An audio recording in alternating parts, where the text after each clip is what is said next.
108 నామాలు తృప్తి ఉండదు, సహస్రనామాలు 1108 నామాలు తృప్తి ఉండదు, 1,10 పూజలు. అలా పూజలకి ప్రిఫరెన్స్ చేస్తారు. 1,00,000 రూపాయలు పూజ చేయాలంటే చేస్తారు, 5 నిమిషాలు కూర్చొని ధ్యానం చేయాలంటే చేయరు. ధ్యానాన్ని పెట్టుబడి అవసరం లేదు.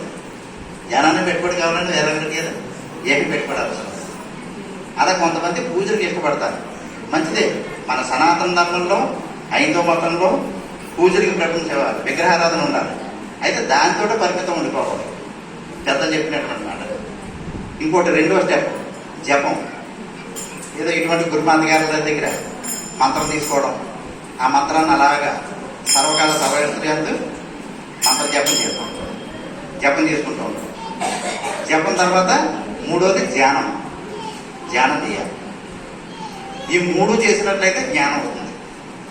కొంతమంది పూజలకి ఇంపార్టెంట్ ఇస్తారో చేసుకోవాలి. అది ఒక క్లాసు, ఎల్కేజీ క్లాసు, యూకేజీ అంతే కదా. ఎల్కేజీ యూకేజీ ఏం చెప్తారు, పలక కనిపించి ఆగుతుందన్నమాట. ఈ పూజలు కూడా అటువంటి పెద్దలు చెప్తారు. 2వది ఏంటి, జపం. ఈ 5th క్లాస్ అయిన తర్వాత నుంచి హోంవర్క్లు ఇస్తారు కదా ఎక్కువగానే, అవి చేయడమే జపం. తర్వాత ధ్యానం. 10th క్లాస్ అయిపోయిన తర్వాత ఇంట్లో పాలిటెక్నికల్లో ఆ క్లాసుల దగ్గరికి వెళ్ళేసరికి ఏంటి, బుర్ర ఉపయోగించాలి. బుర్ర ఉపయోగించి చదువుతూ ఉంటారు. అదేవిధంగా మన ఈ ఆధ్యాత్మిక కార్యక్రమంలో కూడా పూజ, జపం, ధ్యానం. ఎన్ని యోగాలు ఉన్నాయండి? 3 యోగాలు చెప్పారు. అలాగే ఈ పూజలు చేస్తూ ఉండాలి. తర్వాత కొంతమంది సంకీర్తన పాడాలని ఇష్టపడతారు. వాళ్ళందరూ కూడా అన్నమయ్య, త్యాగరాజు అంశతో పుట్టారు. అలాగే భగవన్నామస్మరణ చేస్తూ, కీర్తన చేస్తూ కూడా తరించేటువంటి మార్గం, అదొక మార్గం. త్యాగరాజు, అన్నమయ్య కీర్తన పాడారు కదమ్మా. అన్నమయ్య వెంకటేశ్వర స్వామి మీద, త్యాగరాజు సీతారాముల మీద కీర్తన పాడి తరించేవారు. అలా తరించేందుకు కొంతమంది ఇష్టపడతారు, పూజలు చేసేందుకు కొంతమంది ఇష్టపడతారు, జపం చేసేందుకు కొంతమంది ఇష్టపడతారు, ధ్యానం చేసేందుకు కొంతమంది ఇష్టపడతారు. అయితే మార్గాలు ఎన్నైనా గమ్యస్థానం ఒకటే. మార్గాలు ఎన్నైనా గమ్యస్థానం ఒకటే. అయితే నన్ను మొన్న మీకు అందరికీ కూడా శుభాకాంక్షలు. మొట్టమొదటిగా ఏంటంటే మన ఓం శక్తి సత్సంగం మన పొలమూరు గ్రామంలో 15/1/1996 మకర సంక్రాంతి రోజునే ఇక్కడ ఓం శక్తి సత్సంగం అమ్మవారు ప్రారంభించింది. అక్కడ అమ్మవారి కార్యక్రమం అమ్మవారు ప్రారంభించిన వలన 30 సంవత్సరాలైనా కానీ గడుస్తూ ఉంటుంది. ఇంకా ఎన్ని సంవత్సరాలైనా కూడా నడుస్తూ ఉంటుంది. ఒక వ్యక్తి నేను చేశాను అనేటువంటి భావంతో ఉంటే ఆ రోజుకే, ఆ సంవత్సరానికే అయిపోతుంది. అమ్మవారి కార్యక్రమం అమ్మవారే చేసుకుంటుంది. ఎవరు గొప్ప అండి? గొప్ప అంటారు కదా. ఎక్కడైనా పెళ్ళికి వెళ్ళినప్పుడు లేదా ఎక్కడైనా ఇంకో సత్సంగానికి వెళ్ళినప్పుడు ఎవరైనా కనిపించారనుకోండి మన సత్సంగ సభ్యులు, ఇక మా మైండ్లో ఆడకూడదు ఇక్కడ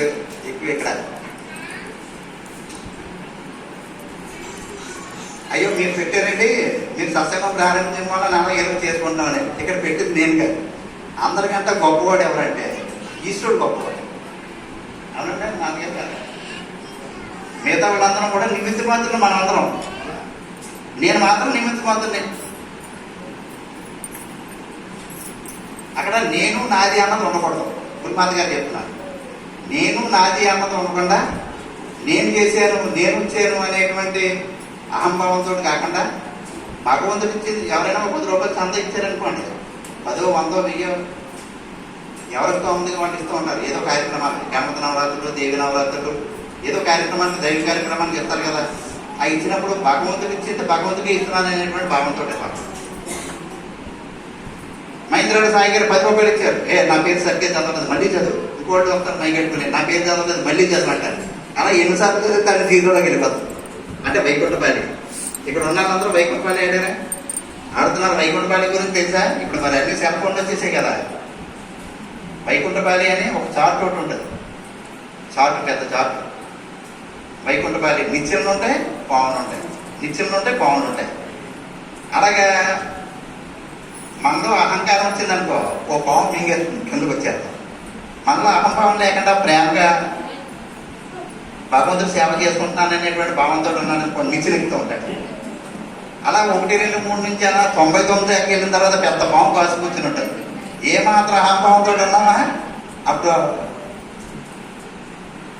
ఆడేటప్పుడు ఎలా ఉంటుందంటే 99 దగ్గరికి వచ్చేసరికి 98లో ఉంటాయండి. టిక్కలు వేస్తారు కదా, 1 పడిందా డౌట్, 2 పడిందా బదులుగా వేస్తారు. అలాగే మన జీవితం కూడా చదరంగం లాంటిది. ఏంటి మన జీవితం దేనితో సమానం? చదరంగంతో సమానం. అంటే మనలో అహంభావం వచ్చినప్పుడు ఒక పాము మింగేస్తుంది, అదే మాయ. మనలో అహంభావం లేకుండా ప్రేమగా వినయంగా ఉన్నాం అనుకోండి, నిచ్చెలు ఎక్కుతూ ఉంటాం. ఇది యథార్థం. ఇది కాబట్టి పెద్దలు అడుగుకోండి, ఏమన్నా ఉన్నాయి కదా, చిన్నప్పుడు అడిగి ఉండడం కదా మనం. ఏమన్నా ఎందరో మహానుభావులు, అందరికీ వందనాలు. భక్తులు మరి పలుమూరు భక్తులందరికీ కూడా శుభాకాంక్షలు. బిల్డింగ్ కట్టుకున్నారు, చాలా బాగుంది. ఇదే ఫస్ట్ బిల్డింగ్ కట్టిన తర్వాత వీరరాఘవరెడ్డి గారు, మన ఆధ్యాత్మిక సత్సంగ అధినేత గారు, గురుమాత గారు వీరరాఘవరెడ్డి గారు ఫోన్ చేశారు. అప్పుడు హైదరాబాద్ సత్సంగానికి వెళ్ళాను.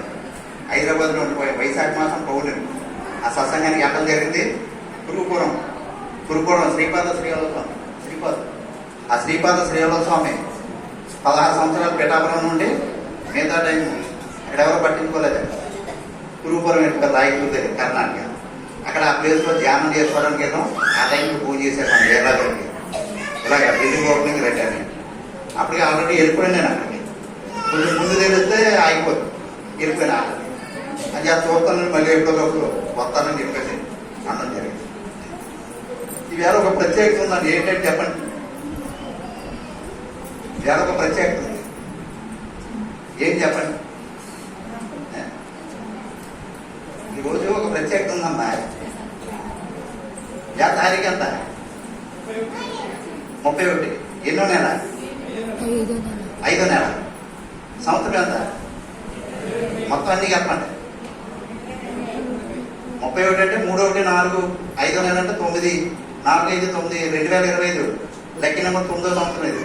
మొత్తం 9, 9, 18, 1 ప్లస్ 8 9. తర్వాత సరిగ్గా వచ్చేసరికి తులాభారం జరుగుతాం. తులాభారం ఎవరు జరుగుతుందండి? ఎవరు చేశారు ఫస్ట్? తులాభారం అన్నది ఎక్కడి నుంచి స్టార్ట్ అయింది? ప్రారంభం.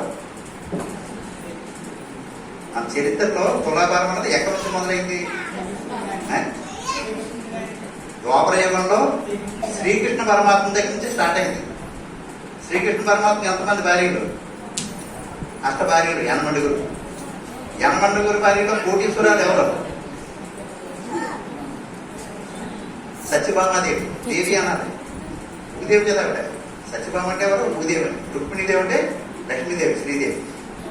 ఇందాక పడేది కదా సౌభాగ్య లక్ష్మి రాబమ్మ అని. అందుకోసం జ్ఞానలక్ష్మి. సౌభాగ్యలక్ష్మి రాబమ్మ అంటే జ్ఞానలక్ష్మి వస్తారు. లక్ష్మీదేవిని ఎంతమంది అండి? 8 అమ్మడు, అష్టలక్ష్మి. మరి లక్ష్మీదేవి దేవతా స్వరూపమా మానవ స్వరూపం అంటే? దేవతా స్వరూపం కదా. మరి దేవతా స్వరూపం అయితే మరి 9 లక్ష్మి ఉండాలి కదా. 8 లక్ష్మి ఉన్నాయి. 9వ లక్ష్మి ఎవరు? 9వ లక్ష్మి ఎవరు? చెప్పమ్మా, ఏదో చెప్తారు. గృహలక్ష్మి మీరే. 9వ లక్ష్మి ఎవరు? మీరే. సాక్షాత్ జగన్మాత ఎక్కడో మణిద్వీపంలో ఉందని చెప్పుకుంటాం కదా. ఆ మణిద్వీపంలో ఉన్నటువంటి ఆ జగన్మాత 83,99,999 జీవరాశులు సృష్టించి ఏ జీవి కూడా అమ్మ అని అనలేదు మన చెప్పేసి అనుకుని అప్పుడు ఆఖరి జన్మ మానవ జన్మ సృష్టించేది. ఆ మానవ జన్మ మానవుడే కదా మాట్లాడతాడు అమ్మ అని. ఏదైనా దెబ్బ తగిలింది అనుకోండి ఏమంటాం? అమ్మ అంటాం కదమ్మా. ఎవరైనా దెబ్బ తగిలింది అనుకో అమ్మ అంటాం. తర్వాత మనం తల్లి గర్భం నుంచి బయటికి రాగానే ఎవరిని చూస్తాం? మొట్టమొదటిగా నర్సున్నా, డాక్టర్ గారు. మరి హాస్పిటల్ ద్వారానే నర్సులు, డాక్టర్లు. కానీ మన రక్త సంబంధికుల్లో ఎవరు చూస్తాం? తల్లినే చూస్తాం. మన తల్లి గర్భం నుంచి బయటికి రాగానే మన జన్మనిచ్చినటువంటి తల్లిని చూస్తాం. ఆ తల్లే మనకు కంటికి కనపడేటువంటి ప్రత్యక్ష దేవత. ఇక్కడికి వచ్చినటువంటి భక్తులు ప్రతిరోజు తల్లికి నమస్కారం చేస్తున్నాను వాళ్ళు చేతులు ఎత్తండి.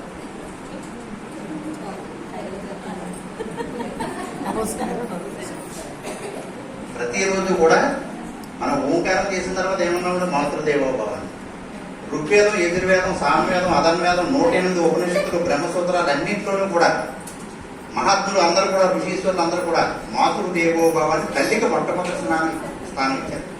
తల్లికి మొట్టమొదటి స్థానం ఇచ్చారు. తల్లిని మించిన దైవం లేదు. ప్రత్యక్షంగా మనం కంటికి కనపడేటువంటి దేవత ఎవరంటే తల్లి. తల్లిని మించిన దేవత లేదు. ఈ 84 లక్షల జీవరాశుల్లో ఉత్తమమైన జన్మ మానవ జన్మ అన్నారు. ఆ జగన్మాత తనకు ప్రతిరూపంగా స్త్రీమూర్తిని సృష్టించారు మిమ్మల్ని.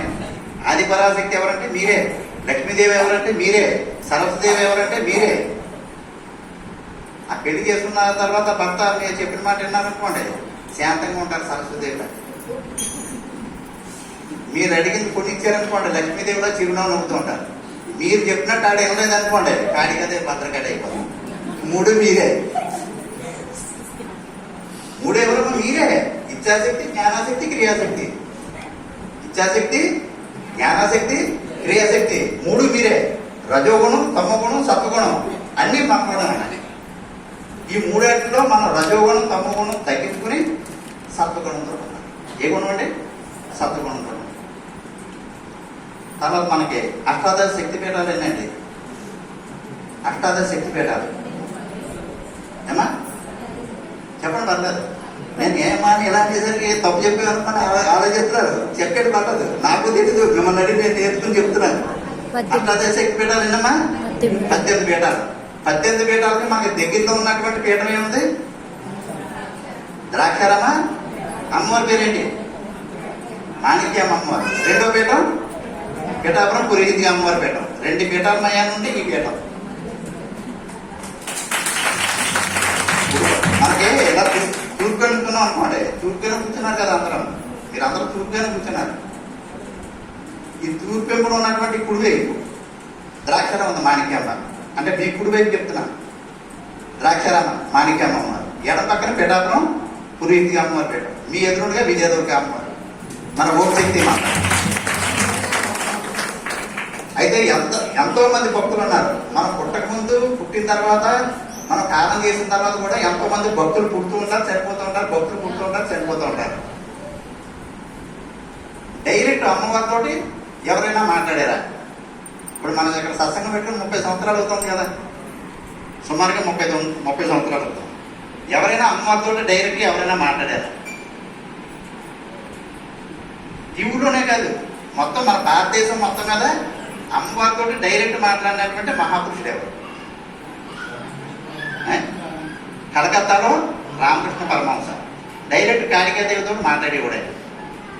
అమ్మ ఇక పలానా ఆయన వచ్చారు, పెళ్ళి అవ్వలేదుట, ఆశీర్వదించంటే పెళ్ళి అయిపోయింది. అయ్యో పలానా ఆవిడ వచ్చింది, సంతానం లేదుట, సంతానం ఈ అమ్మ అంటే ఓకే అని చెప్పింది. అందరికీ ఏది చెప్తానే అమ్మతో అడిగి ఇప్పించేసేవారే. అప్పుడు ఒకసారి అమ్మవారు అంది, కాళికాదేవి అమ్మవారు రామకృష్ణ పరమహంసతో, నాయన నువ్వు అందరి గురించి అడుగుతున్నావు కదా, నీ గురించి ఏం అడగట్లేదండి, నువ్వు ఏదైనా కాలతో కోరుకో. అమ్మ నేను ఏదైనా కోరుకున్నాను, ఇంకేంటి రేపు ఇంకా ఆ క్షణం నుంచి నువ్వు నాకు కనపడవని చెప్పాడు. ఏదైనా నిన్ను కోరుకున్నాను అనుకో, ఇంకా నా పని అయిపోయినట్టే, ఇంకా అక్కడితోటి నువ్వు మాయమైపోతావు, ఇంకా నేను ఎంత పిలిచినా రావు నువ్వు, నాకేం కావాలో నీకు తెలియదా అన్నాడు. ఏమన్నారు? నాకేం కావాలో నీకు తెలీదా అంట. మనం సెల్ ఫోన్ కొనేటప్పుడు మెమరీ కార్డు కూడా కొంటాము అనమాట. సెల్ కొంటాం 5,000, 10,000, 20,000, 50,000, 1,00,000, 2,00,000, 10 లక్షలు పెట్టుకుంటాం సెల్ ఫోన్. అందులోకి మన నెంబరు కొంటాము అనమాట. సిమ్ కొంటాము అనమాట. 40,000, 50,000, 100 సిమ్లు పెట్టి ఉన్నాయి కదా, సిమ్ కొంటాము అనమాట. 20 లక్షల రూపాయలు పెట్టి సెల్ ఫోన్ కొన్న తర్వాత మన సిమ్ లేదనుకోండి పని చేస్తుందా? పోదనుకోండి. ఇంక బ్యాటరీ లేదనుకోండి పని చేస్తుందా? సిమ్ ఉండి బ్యాటరీ ఉండి సెల్ ఉందనుకోండి, బ్యాటరీ ఛార్జింగ్ లేదనుకోండి పని చేస్తుందా? కరెంట్ అవసరం, బ్యాటరీ అవసరం, ఛార్జింగ్ పెట్టుకోవాలి. అలా ఇది ఏంటంటే ఒకదానికోటి చైన్ లింక్ లేట. ఆ సెల్ ఫోన్ కొన్నప్పుడే మనం సిమ్ కార్డు ఎలాగైతే రెడీ చేసుకుంటామో, అలాగే మనం తల్లి గర్భంలో పడకముందే మనం భగవంతుడితో అన్ని అగ్రిమెంట్లు చేసుకుని వస్తాం ఇక్కడ భూమి మీదకి.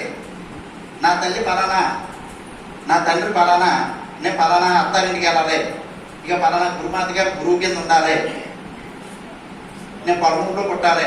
అత్తారింటి కూడా ట్రైన్ ఖర్చులు, బస్సు ఖర్చులు లేకుండా ఊర్లోనో లేదా పక్కన మహీంద్రాలో పొలమూరులోనో దగ్గరలో కుదరాలి. డబ్బులు ఖర్చులు, ట్రైన్ ఖర్చులు, బస్సు ఖర్చులు, టైం వేస్ట్, సత్సంగానికి వెళ్తూ ఉండాలి. టైం 12 గంటలు మిగిలినది కాలం. అని చెప్పేసి ఇవన్నీ కూడా మనకి ఇంత పొలం కావాలని, ఇంత బంగారం కావాలని, ఈ నీటిలో ఉండాలని, ఇంత స్థలం ఉండాలని, ఇంత అన్నదమ్ములు ఉండాలని, ఇంత పిల్లలు ఉండాలని, అది ఆడపిల్ల మొగ ఇవన్నీ కూడా పైన అగ్రిమెంట్ అయ్యి భూమి మీదకి వస్తాం. ఈ లోపల రావడం లేట్ అయింది అనుకోండి, కంగారు పడిపోతున్నాం. భగవంతుడికి మన ఎంతో అనుగ్రహం లేదు, ఇది లేదు అది లేదని చెప్పేసి విసిగేసుకోవడం, కసిరేసుకోవడం, ఆఖరి భగవంతుడు తిరిగాడు. పుణ్యం కొద్ది పురుషుడు, పుణ్యం కొద్ది పురుషుడు, దాని కొద్ది బిడ్డలు. అది మీరే చెప్తున్నారు కదా. అలాగే మన పైన అగ్రిమెంట్ అయ్యేటప్పుడు మన జీవితంలో ఇదే సిమ్ కార్డ్, ఇక్కడ బొట్టు పెట్టుకుంటున్నాం కదా సిమ్ కార్డ్, ఇదంతా బాడీ అంతా కూడా సెల్ అనుకోండి. ఈ బాడీ అంతా సెల్ అనుకోండి, దేహం దేవాలయం. ఈ బాడీ అంతా కూడా సెల్ ఫోన్ అనుకోండి. ఈ కడుపులోకి ఎంతో కొంత టిఫిన్లు భోజనాలు వేయాలి, అదే బ్యాటరీ ఛార్జింగ్ పెట్టడం. ఇక్కడ ముందు బొట్టు పెట్టుకుంటున్నాం కదా, మన సనాతన ధర్మంలో 5వ మతంలో బొట్టు పెట్టుకుంటున్నాం. ఇదే సిమ్ కార్డు చిన్నది, మెమరీ కార్డు చిన్నది ఉంటుంది కదా, ఫోటో తీసిన సిమ్ నెంబర్ ఉండాలన్న చిన్న కార్డు ఉంటుంది. ఇటు కార్డు నెంబర్లు పెట్టేస్తున్నాయి, వీడియోలు వచ్చేస్తున్నాయి, ఫోటోలు వచ్చేస్తున్నాయని ఆశ్చర్యపోతాం. అవునా కదా, అదే టెక్నాలజీ. అదే పూర్వం బేజాక్షరాలు. పూర్వం ఏంటంటే లలిత శాస్త్రంలో బేజాక్షరం చదువుతారు కదా మీరు. లలిత శాస్త్రంలో బేజాక్షరాలు చదవండి ఒకసారి.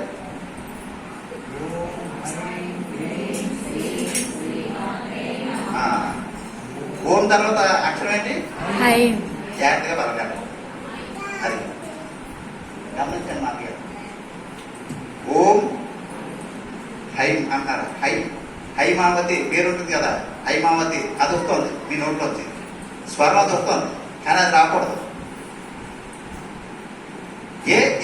ఐ తెలుగు అక్షరాలు వచ్చి కదా, ఐ 5 పైసలు పెళ్ళి ఉంది కదా, 5 పైసలు పెళ్ళాలని ఉంటుంది కదమ్మా, 5 పైసలు. ఐ అక్షరం పలకాలి అక్కడ, అయ్యి నొక్కాలి, ముక్కులోంచి రాకూడదు. ముక్కులోంచి వచ్చిందంటే హైమావతిలో హై పలుకుతున్నట్టు లెక్క. గమనించుకోండి మీరు, హైమావతిలో హై పలుకుతుంది, ముక్కులోంచి రాకూడదు ఆ అక్షరం, నోట్లోంచి రాకూడదు, కంఠస్వరం నుంచే రాకూడదు, నొక్కాలి అక్షరం. ఓ అయ్యం అయ్యం హ్రీం శ్రీం శ్రీమాత్రే నమః. ఆ లలిత శాస్త్రంలో బీజాక్షరం ఎలాగైతే ఉందో, ఆ మంత్రాన్ని జపం చేసి కొద్దీ ఎలాగైతే పవర్ పెరిగిపోతుందో, అలాగే ఈ మెమరీ కార్డు ఇవన్నీ కూడా తయారైన అప్పుడు బీజాక్షరాలను ఎలాగైతే అన్నామో ఇప్పుడు ఉండేటువంటి ఈ టెక్నాలజీ అది. అదే ఋగ్వేదం, యజుర్వేదం, సామవేదం, అధర్వేదం అన్నాం కదా. ఆ అధర్వేదానికి సంబంధించినటువంటి వ్యవహారం ఉందని కంప్యూటర్లు, ల్యాప్టాప్లు, సెల్ ఫోన్లు ఇవన్నీ కూడా. అలాగే కలకత్తా కాళికా మాతతోటి మాట్లాడాడు ఎవరండి? రామకృష్ణ పరమహంస. అలాగే మనకి దగ్గరలో ఉన్నటువంటి ఒక మహాత్ముడికి ద్రాక్షారమ్మ మాణిక్యమ్మ వారు చేతికి గాజులు వేసింది ఎవరైనా. మన ఆంధ్ర రాష్ట్రంలో మన ఆంధ్ర రాష్ట్రంలో మనకి సుమారుగా ఒక 20 కిలోమీటర్ల దూరంలో, అంతే కదండి, 20 కిలోమీటర్ల దూరంలో ద్రాక్షారమ్మ అగస్త్య మహాముని సంచరించినటువంటి ప్లేస్ ఇదంతా కూడా. తుల్యభాగ నదీ తీరంలో ఉన్నవారు, జీవనది. ఇప్పుడు ముర్కాలం అంటారు, ముర్కాలం కాదు, జీవనది. ఏనుగు బతుకున్నా వందే, చచ్చిపోయినా వందే. ఏనుగు బతుకున్నా 1000, చచ్చినా 1000 అంటారు కదా, సాగుతుంది కదా. అలా తుల్యభాగ నదీ తీరం అది పూర్వం నుంచి ఎప్పటి నుంచో ఉన్నటువంటి జీవనది. అది ఎంత ఎండాకాలమైనా కానీ ఎండది అది. ఆ నదిలోంచి, ఆ తుల్యభాగ నదీ తీరంలోంచి ఆ నీళ్లు ఎంత ఎండాకాలమైనా కానీ నీళ్లు ఉబ్బు జుబ్బు అని జల వస్తూ ఉంటుంది. ఆ నీరు జల వస్తూ ఉంటుందండి ఎప్పటికీ కూడా. అయితే ఇప్పుడు ఈ యంత్రయుగం, ఫ్యాక్టరీల యుగం వల్లనే ఆ కడియమని, రాజమండ్రి ఆ పేపర్ మిల్లు సంబంధించినటువంటి వాటర్ పెట్టేసి మనం మురికాలం అనుకుంటున్నాం. కానీ అది తుల్యభాగ నదీ తీరం, జీవనది. ఆ జీవనది తుల్యభాగ నదీ తీరంలో ఉన్నాం మన పొలమూరు. పొలమూరు అనగా మహేంద్రవరం అనగా రాయవరం, వెదిరిపాక, అత్తమూరు ఇవన్నీ కూడా తుల్యభాగ నదీ తీరం. మునీశ్వరులు తిరిగివారు రాజమండ్రి నుంచి కాకినాడ సముద్రం వరకు మునీశ్వరులు తిరుగుతూ ఉండేవారు. ఇప్పుడు బడ్డు వేసుకుని లైన్కి ఎలా తిరుగుతున్నాం? బళ్ళు వేసుకుని లైన్కి, స్కూల్కి ఎలా తిరుగుతున్నాం?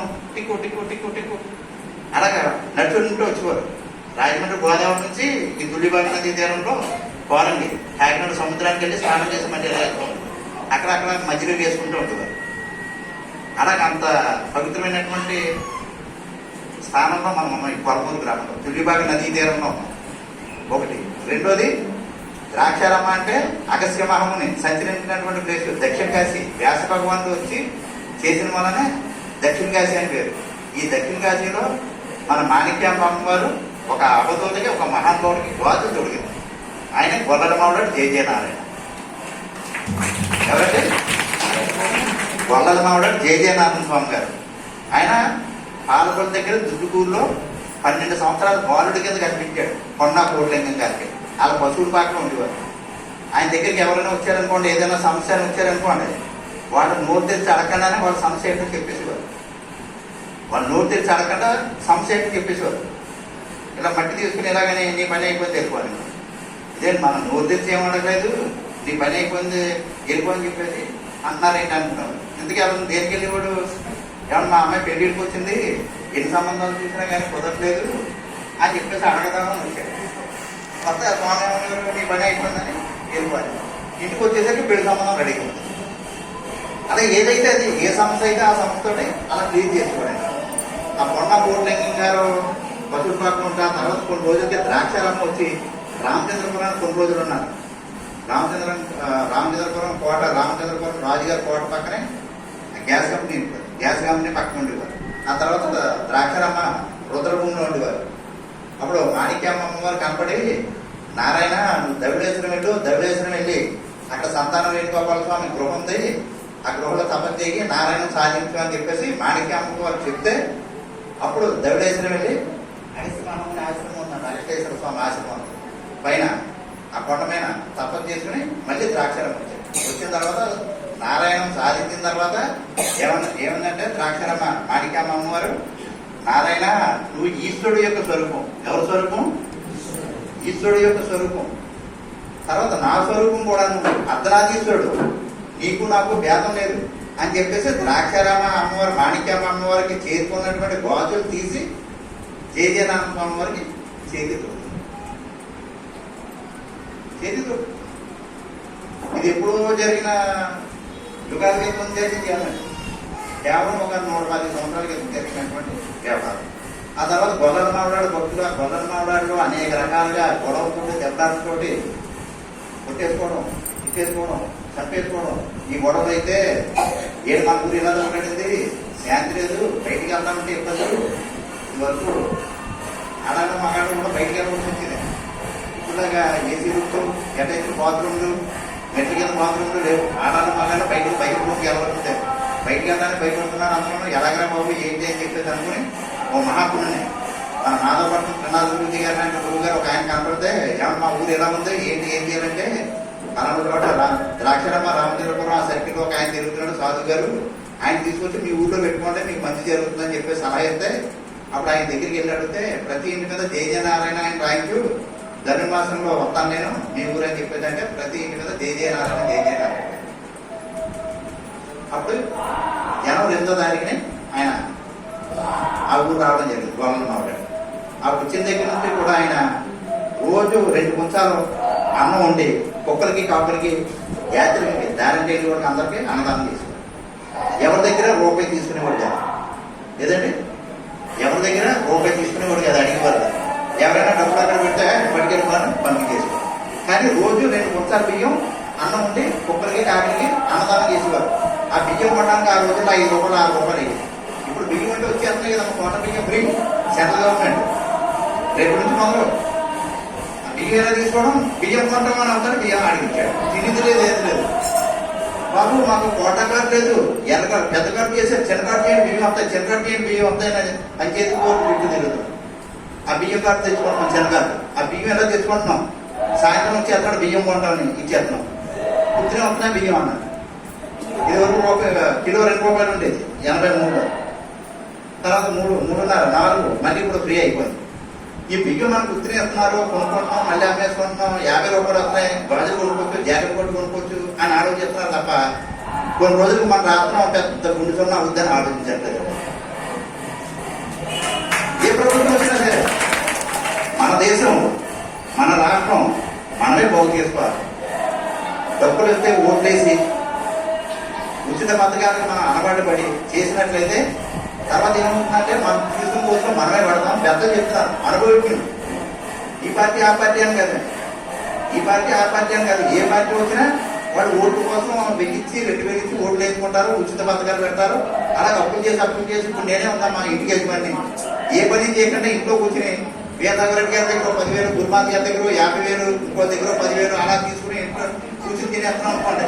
అప్పుడు పెరుగుతాయా తగ్గుతాయా నాకు? అప్పుడు ఒకసారి 10,000 ఎత్తాడు, మళ్ళీ అప్పటికి ఎత్తడైనా ఇంకో 10 రూపాయలు ఇవ్వమంటే 50,000 ఇచ్చి ముందే పట్టరాబోయే అంటారు. గురుమాత గారు అంటారా అంటారా? అలాగే మనకు అప్పు ఇచ్చిన దేశం కూడా అలాగే అంటారు. పెద్ద దివాళా తీసుకున్నాం. ఆ కందిపప్పు 100 రూపాయలు అమ్మవలసి 150, 200 చేసేస్తారు.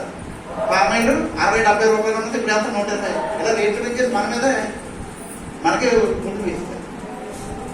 అంచేత మన దేశాన్ని దైవభక్తి కాదు, దేశభక్తి కూడా ఉండాలి. ప్రతి మనిషి కూడా దైవభక్తితో పాటు దేశభక్తి ఉండాలన్నమాట. ఇది నా దేశం, ఇది నా భూమి. కన్న తల్లిని ఎలా చూసుకుంటామో కన్న భూమి కూడా అలా చూసుకోవాలి. ఒక్క అంగుళం కూడా ఎవరికి అనకూడదు, ఎవరిని ఆక్రమించకూడదు. మనం యూనిఫారం వేసుకుని గంట పట్టుకుని ఆ సరిహద్దులోకి వెళ్ళి యుద్ధం చేయగలమంటే అంత దమ్ము ధైర్యం, అంత సాహసం మనం చేయలేం. కానీ వాళ్ళు బాగుండాలి, వాళ్ళ కుటుంబం బాగుండాలి అనేటువంటి మన సత్సంగాల్లో సంకల్పం చేసిన అందులో ఒక భాగమే మనం కదంటారా. అలా జయనారాయణ స్వామి గారు గొల్లమామిరెడ్డి గ్రామం వచ్చి అక్కడ ఎంతో కార్పణ్యంగా ఉన్నటువంటి వ్యాపారం అంతా కూడా శాంతియుతం చేసి 1952వ సంవత్సరం మకర సంక్రాంతి పుణ్యపర్వతం రోజుని ఆయన సజీవ సమాధి అయ్యాడు. చనిపోవడం కదండి, సజీవ సమాధి. మనిషి బతికొండగానే సజీవ సమాధి. అక్కడ ఆశ్రమంలో ప్రతి అమావాస్య కూడా ప్రత్యేకమైనటువంటి పూజలు, అలాగే భజనలు, నామ సంకీర్తన, అలాగే మహానదానం జరుగుతూ ఉంటుంది ప్రతి అమావాస్య. అయితే అక్కడ మన నెల్లూరు జిల్లా పొలంగూడ భగవాన్ వెంకటేశ్వర స్వామి వారి భక్తులు వైవి రాజు గారు, మన విజయవాడ వైవి రాజు గారు 15వ అఖిలాంధ్ర భక్త సమ్మేళనం అని గొల్లమామిడిలో పెడుతున్నారు. సబ్జెక్ట్ అది 26వ తారీఖు 6వ నెల 2025 గురువారం. అంటే ఈ నెల వచ్చి నెల 30 అయిపోతుంది కదా, ఈ నెల 26 రోజులు. 26/6/2025 మన దగ్గరలో మనకి ఒక 13 కిలోమీటర్ల దగ్గరలో జయజయస్వామి ఆశ్రమంలో గొల్లమూడి భగవాన్ వెంకటేశ్వర స్వామి వారి అఖిలాంధ్ర భక్త సమ్మేళనం జరుగుతుంది. ఆ కార్యక్రమాన్ని మీరు అందరూ కూడా ఆహ్వానించరే. మన గొల్లమూడిలో ఎన్ని సత్సంగాలు ఉన్నాయో, మన ఓంశక్తి సత్సంగం, రామాలయం సత్సంగం, మూలవేది, అలాగే మన గ్రామంలో ఎన్ని సత్సంగాలు ఉన్నాయి. ఇక్కడ కారవలతో రామాలయం, గురుమాత గారి సత్సంగం, అలాగే మన దేవదానంద రెడ్డి గారు సాయిబాబా సత్సంగం, మొత్తం 13 గ్రామంలో ఎన్ని సత్సంగాలు ఉన్నాయి అన్ని సత్సంగం వాళ్ళకి ఆహ్వానం. ఏమో మళ్ళీ మాకు ఫోన్ చేయలేదు, రాలేదని చెప్పేసి అన్నిదా భావించదు. పేపర్ తెచ్చి మన గురుమాత గారికి అందిస్తాం, మన సత్సంగం జరిగిన చదివి అందిస్తాం. ఏమో జూన్ 26 గురువారం ఉదయం 6 గంటల నుంచి సాయంత్రం 6 వరకు కార్యక్రమాలు. అక్కడ టిఫిన్ టైం టిఫిన్, భోజనం, మధ్యాహ్నం స్నాక్స్, టీలు అన్నీ కూడా అక్కడ ఉచితంగా ఇస్తారు. ఎవరు ఎటువంటి డొనేషన్లు చందాలు ఏమీ ఇవ్వట్లేదు. భక్తిపూర్వకంగా రండి. అక్కడ చెప్పేటువంటి విషయాలన్నీ కూడా శ్రద్ధగా వినండి.